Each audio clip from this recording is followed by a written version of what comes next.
John, a 32-year-old gentleman. It was soundly asleep when his mobile device vibrated at 3:14 a.m. His companion Emily, aged 29, transmitted a message that would precipitate the end of their liaison. Emily's text: "I'm at Jonathan's dwelling. Collect me forthwith, or we are concluded." I regarded the dispatch, now entirely alert. Jonathan was her office associate, whom she consistently claimed was merely a co-worker. This was the same Jonathan who messaged her incessantly, and whose spouse Sarah was 7 months pregnant. I responded, "We are concluded then." Her reply was instantaneous. "Are you being earnest? I'm offering you a possibility to demonstrate you care. You are present at another man's residence at 3 o'clock. A.M. What precisely am I expected to prove? That you merit a struggle, that you truly value this relationship? No, I am content with my decision. Have Jonathan convey you back to your quarters." She initiated a call. I declined. She telephoned again. I rejected the communication. Then, the messages multiplied rapidly. "You are contemptible. A true man would retrieve his woman. I was merely testing your devotion, and you have failed.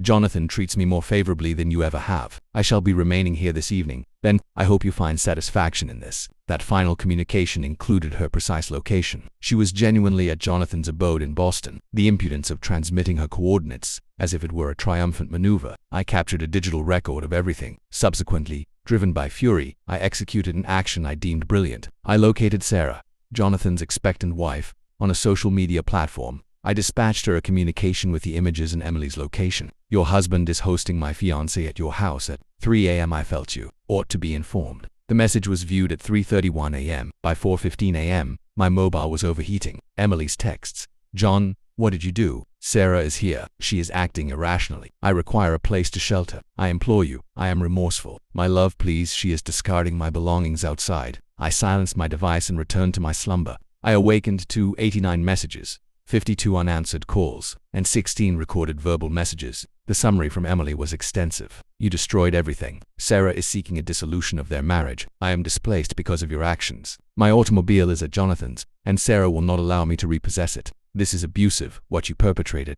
From Jonathan: "This dolt had my contact number. Brother, what the devil? You have ruined my nup." Emily was merely intoxicated and required a place to rest. "We are going to experience a conflict." From various unfamiliar contacts: Emily's acquaintances: "You are repulsive for what you did to Emily. She is weeping at my apartment, and you are a fiend. Gentlemen, do not behave in this manner."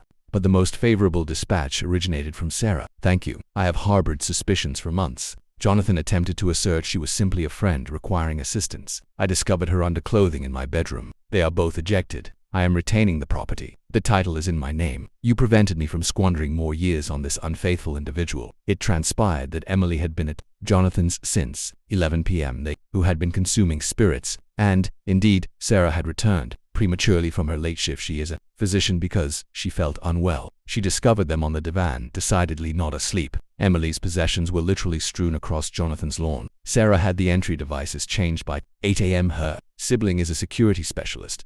Jonathan's garments were in refuse sacks on the driveway. The drama intensified when I examined a social media platform. Emily had published stories throughout the night. 11 p.m. Her and Jonathan drinking alcoholic beverages. Caption: "Office colleagues who partake together." 12 a.m. Her in what was unmistakably Jonathan's shirt. Caption: "Borrowed apparel provides a unique sensation." 1 a.m.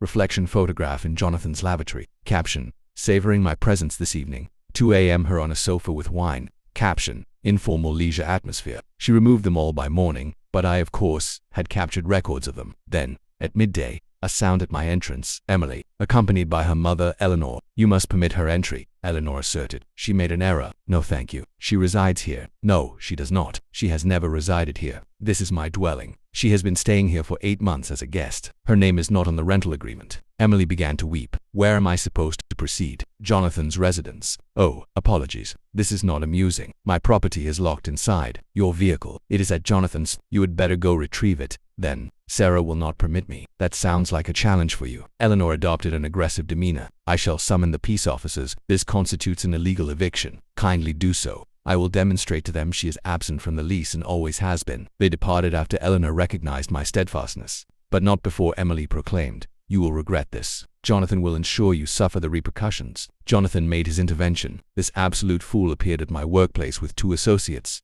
Theodore and Marcus. He requested the receptionist to page me for an urgent family issue. I descended with my telephone secretly recording in my pocket. "We must engage in discourse. Jonathan stated, attempting to appear menacing. About what? You cost me my No, engaging intimately with my companion is what cost you your nuptial. She initiated the advance at your house that you welcomed her into. Theodore stepped forward. Simply offer an apology and finance Jonathan's legal representation, and we shall be fine. I burst into laughter. Should I pay for his divorce attorney? Are you impaired? You started this conflict, Marcus added. No, Jonathan initiated it when he escorted my partner to his dwelling while his expectant spouse was at work.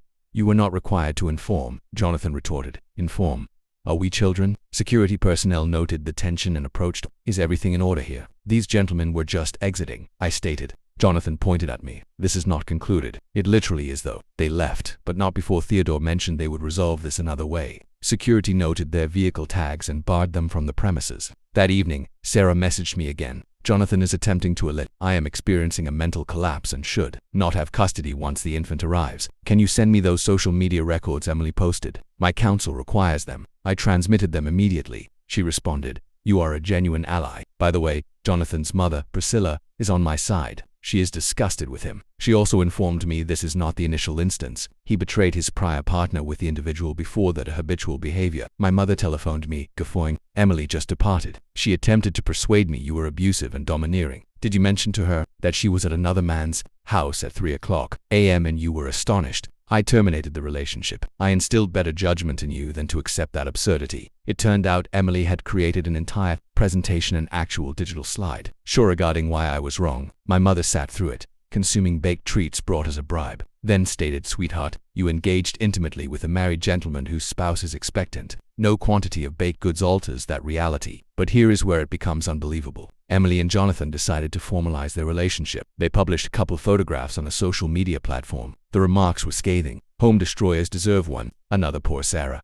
Imagine being proud of this. His wife is pregnant. You wicked people. Jonathan's mother, Priscilla, commented. Disappointed but not taken aback, Sarah. You will always be my daughter-in-law in my affections. Jonathan's brother commented, you are deceased to me.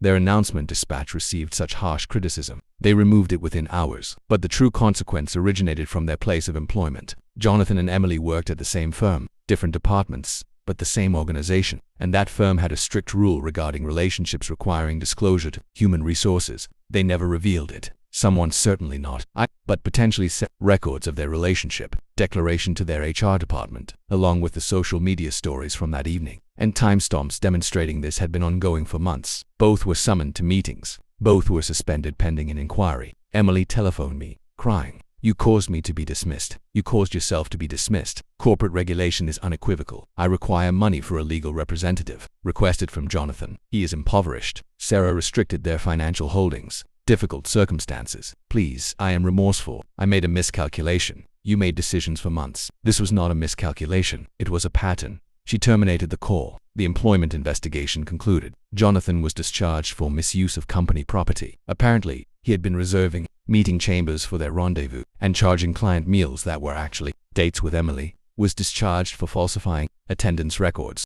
She had been clocking in but departing early to encounter Jonathan. But that is not even the pinnacle of the situation. Sarah's divorce lawyer was exceptional because Jonathan had been utilizing marital assets, their credit card, for the illicit relationship. And because Sarah possessed proof of the infidelity, she obtained the house, primary custody when the baby arrives, financial support for the child, and alimony for 2 years. Jonathan's utility vehicle light was in both names, but the magistrate granted it to her. Jonathan had to relocate back to live with his mother at 35 years of age with no occupation, no transportation, and an infant impending that he will observe every other weekend. Priscilla, his mother, informed everyone at her place of worship what he committed. The entire assembly is aware. She compels him to stand during requests for spiritual intercession, so people can pray for his deliverance from wrongdoing. Emily was not faring better. Her property owner discovered she had not been living in her residence. She had been essentially residing with me without being on the lease and staying at Jonathan's, frequently a violation of her rental terms. 30 days notice to vacate. No occupation, no dwelling, no transportation. She had sold hers months ago because we do not require 2 automobiles. Beloved, she was sleeping on acquaintances' couches, who are becoming wary of her melodrama. She attempted one more manipulation. She appeared at my apartment with a test for pregnancy. I am expectant, she declared. Congratulations. Is it Jonathan's? Her face flushed. It is yours. Intriguing. When did you conduct the test? This morning. May I examine it? She handed it over.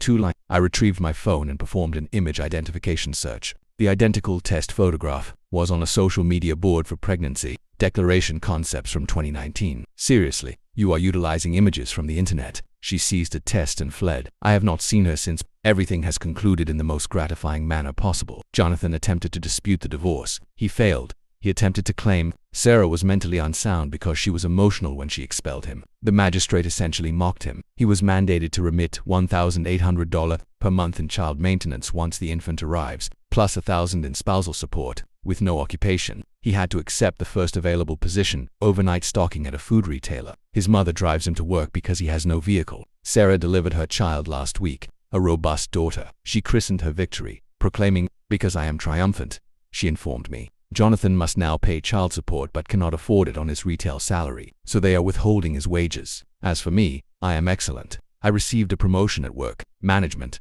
it turns out. I appreciated how professionally I managed Jonathan's attempted confrontation. I commenced dating Jessica, a software architect I encountered at a programming course I have been attending. She finds the entire narrative superior to unscripted television and regularly requests updates about Jonathan and Emily's continuing deterioration. I ascertained last week that Emily and Jonathan are not even together anymore. Apparently, when you construct a liaison upon infidelity and deception, it does not endure. Who would have foreseen that? Emily published on a social media platform about re-emerging from the adversity and Phoenix vitality with a self-portrait at the call center. 12 approvals. Her mother commented, "Pay your rent. My advice to anyone dealing with ultimatums at 3 a.m. Simply refuse. Let them make their determinations. Record all evidence, and never, ever reclaim someone who uses another person as leverage against you."